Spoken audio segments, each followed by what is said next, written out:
Simon & Schuster Audio presents The Secret Seaside Escape by Heidi Swain, and read by Karen Cass. Chapter 1. If I closed my eyes and concentrated, I could see the sea stretching ahead of me, all the way to the distant horizon. I could breathe in the fresh, salty air and almost taste the tang of it on my lips. If I stood in that exact spot, I could see the sun rising, quickly reaching the glistening rock pools, tempting me to explore their secret depths. And if I concentrated even harder, I could hear the waves lapping the shore, gulls wheeling overhead, and feel the warm, soft sand pushing up between my bare toes. Tess? I concentrated that little bit harder. Are you all right? I screwed my eyes up tighter still, hoping to catch sight of my mother. She would be sitting in a deck chair, wearing her favourite yellow sundress and waving with one hand, a well-thumbed paperback clasped firmly in the other. Earth to Tess, do you read me? It was no good. The spell was broken.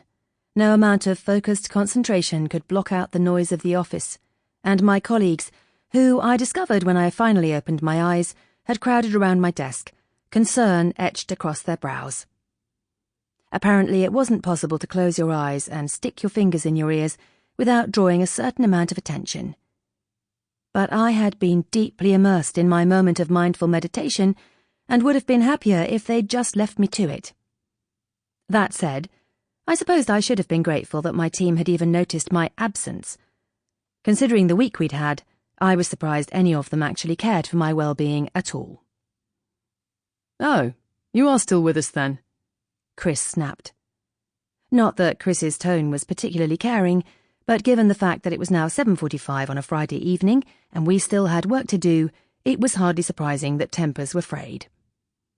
Where else would I be?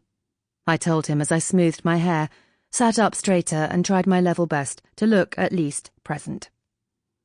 It wasn't easy when I could still hear the call of the sea in the distance and imagine the warmth of the sun on the back of my neck.